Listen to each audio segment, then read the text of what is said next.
2021년 1월 12일 화요일 새벽 기도입니다. 마태복음 1장 1절부터 17절까지 말씀 먼저 같이 읽겠습니다. 아브라함과 다윗의 자손 예수 그리스도의 계보라. 아브라함이 이삭을 낳고 이삭은 야곱을 낳고 야곱은 유다와 그의 형제들을 낳고 유다는 다말에게서 베레스와 세라를 낳고 베레스는 헤스론을 낳고 헤스론은 람을 낳고 람은 아미나답을 낳고 아미나답은 나손을 낳고 나손은 살몬을 낳고 살몬은 라합에게서 보아스를 낳고 보아스는 룻에게서 오벳을 낳고 오벳은 이새를 낳고 이새는 다윗 왕을 낳으니라. 다윗은 우리아의 아내에게서 솔로몬을 낳고 솔로몬은 르호보암을 낳고 르호보암은 아비야를 낳고 아비야는 아사를 낳고 아사는 여호사밧을 낳고 여호사밧은 요람을 낳고 요람은 우시야를 낳고 우시야는 요담을 낳고 요담은 아하스를 낳고 아하스는 히스기야를 낳고 히스기야는 므낫세를 낳고 므낫세는 아몬을 낳고 아몬은 요시야를 낳고 바벨론으로 사로잡혀 갈 때 요시야는 요거냐와 그의 형제들을 낳으니라. 바벨론으로 사로잡혀 간 후에 요거냐는 스알디엘을 낳고 스알디엘은 스룹바벨을 낳고 스룹바벨은 아비후스를 낳고 아비후스는 엘리야김을 낳고 엘리야김은 아소르를 낳고 아소르는 사독을 낳고 사독은 아킴을 낳고 아킴은 엘리우스를 낳고 엘리우스는 엘르아사를 낳고 엘르아사는 맏단을 낳고 맏단은 야곱을 낳고 야곱은 마리아의 남편 요셉을 낳았으니 마리아에게서 그리스도라 칭하는 예수가 나시니라. 그런즉 모든 대수가 아브라함부터 다윗까지 14대요 다윗부터 바벨론으로 사로잡혀 갈 때까지 14대요 바벨론으로 사로잡혀 간 후부터 그리스도까지 14대더라. 아멘. 오늘 마태복음 1장 1절에서 17절 말씀 가지고 왜 처음부터 족보를 이라는 제목으로 함께 하나님의 음성을 듣기를 원합니다. 왜 하필이면 신약성경 제일 처음에 족보를 기록해 놓았을까요? 많은 분이 성경을 읽기로 결심하면 제일 먼저 시작하는 본문이 바로 마태복음 1장입니다. 왜냐하면 신약의 시작이기 때문입니다. 그런데 족보라는 게 사람 이름이 쭉 나열되어 있다 보니 조금 읽다 보면 의미가 없는 것 같아 금방 실정을 내게 되어 있습니다. 이 족보를 통과 못하고 성경을 다시 덮어버리는 분들이 참 많다는 이야기를 들었습니다. 사실 성경에서 의미 없이 기록된 부분은 없습니다. 다 그 내용을 기록한 이유가 있습니다. 오늘 마태복음을 시작하는 부분을 다루면서 족보가 주는 의미를 함께 살펴보고 오늘 우리가 붙잡아야 할 것이 무엇인지를 발견하는 시간이 되기를 바랍니다. 먼저 사복음서는 복음서를 기록한 사람이 다 다르고 그 책을 읽는 대상이 다 다릅니다. 그러다 보니까 그 대상에 맞춰 내용이나 관심을 가지는 부분들이 달라집니다. 마태복음은 유대인을 위해 쓴 복음서입니다. 유대인들은 족보를 매우 중요하게 여겼던 사람들입니다. 유대인들의 속담에 보면 내 눈의 족보를 가볍게 여기지 말라. 우리의 족보가 아브라함과 이삭과 야곱에게서 온 것이라면 그것은 곧 하나님으로부터 온 것이다 라는 말이 있을 정도입니다. 족보를 통해 그가 누구이며 어떤 가족 공동체에 속해 있는지를 드러냄으로써 그 사람의 모든 것을 표현하게 되기 때문입니다.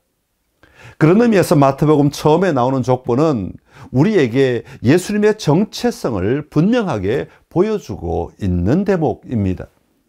예수 그리스도는 어떤 분이며 앞으로 어떤 사역을 하게 될 것인가에 대해 미리 보여주는 것이 바로 족보라고 할 수 있습니다. 예수님의 정체성의 근거는 무엇인가? 라는 질문을 유대인들이 할 때 그 질문에 대한 대답으로서 족보를 들이미는 것입니다. 오늘 본문에 나오는 족보 제일 처음은 이렇게 시작합니다.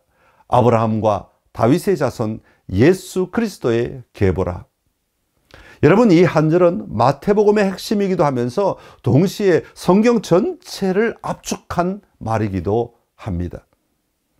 아브라함 때부터 시작된 하나님의 구원의 역사는 다윗이라는 천년의 시간을 지나 예수 그리스도에게서 완성이 된 것입니다. 그러니까 이스라엘의 모든 역사가 결국 예수 그리스도로 인해 완성이 된다는 것을 보여주는 것입니다. 이스라엘 백성에게 있어서 아브라함은 매우 중요한 사람입니다. 왜냐하면 아브라함은 이스라엘 백성의 시작이기 때문입니다. 또한 다윗은 왕으로서 히브리인의 자부심을 나타내는 이름입니다. 왕으로서 메시아가 임할 것을 보여주신 것입니다. 그러기에 아브라함의 자손이고 다윗의 자손인 예수님이야말로 우리를 구원하시기에 가장 합당하신 분이심을 선포하는 것입니다.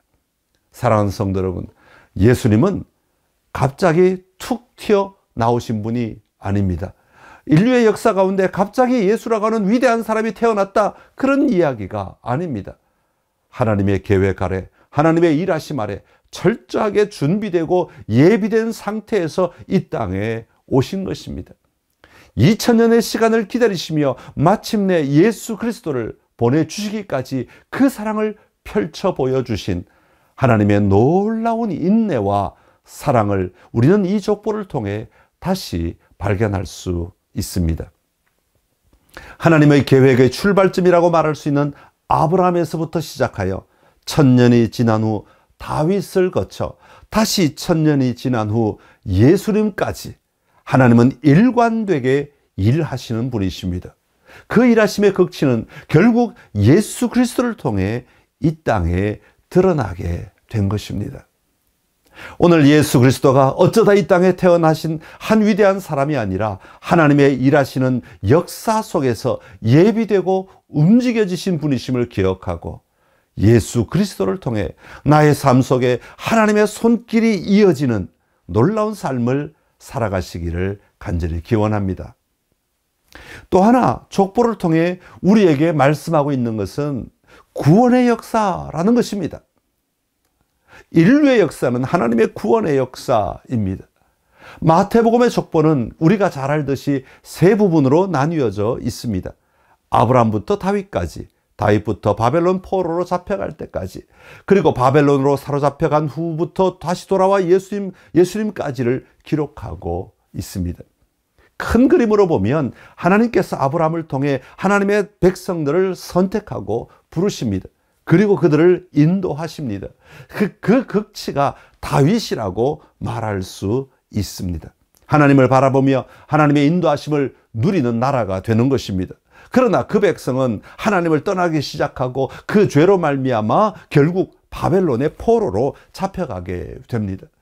나중에 그 바벨론에서 몸은 돌아오지만 결국 그 백성을 그 모든 죄로부터 구원하시는 분은 예수님이신 것을 말씀하는 것입니다.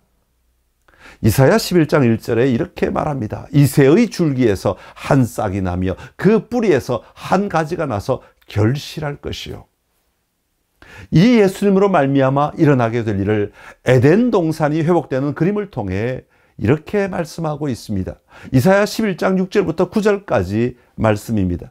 그때 이리가 어린 양과 함께 살며 표범이 어린 염소와 함께 누우며 송아지와 어린 사자와 살찐 짐승이 함께 있어 어린 아이에게 끌리며 암소와 곰이 함께 먹으며 그것들의 새끼가 함께 엎드리며 사자가 소처럼 풀을 먹을 것이며 젖 먹는 아이가 독사의 구멍에서 장난하며 젖된 아이가 독사의 굴에 손을 넣을 것이라.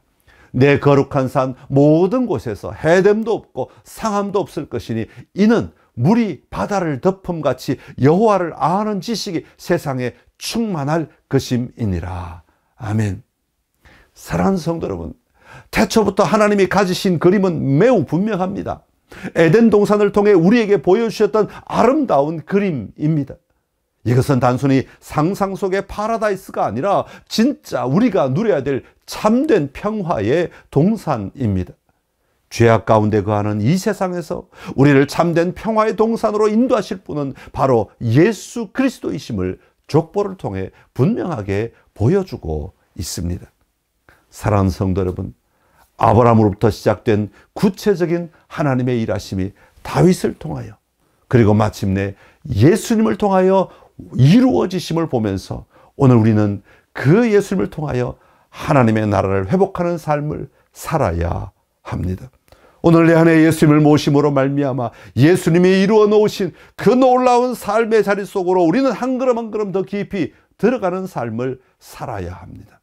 이 조건은 우리로 하여금 더욱 분명한 확신 가운데 예수님을 바라보게 합니다. 추상적인 신앙이 아니라 오늘 내 삶의 현장 속에 임하시고 그 삶을 통해 우리에게 길을 열어주시며 우리로 하여금 분명한 방향을 바라보고 나아가게 하시는 것입니다. 여러분, 오늘도 담대하게 확신 가운데 거하시며 여러분의 삶의 자리에서 하나님의 나라의 회복을 보는 은혜가 있기를 간절히 기원합니다.